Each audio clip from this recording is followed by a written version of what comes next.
Wala akong time to manage my team. Wait lang.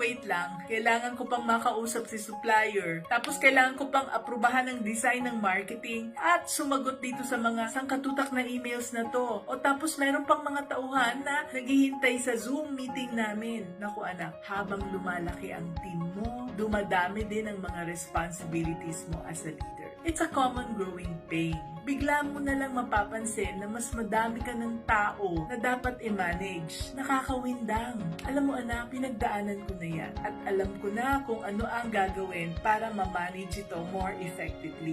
Yan ang una kong itinuturo sa mga coaching clients ko eh. First, sinasabi ko sa kanila, prioritize your responsibilities.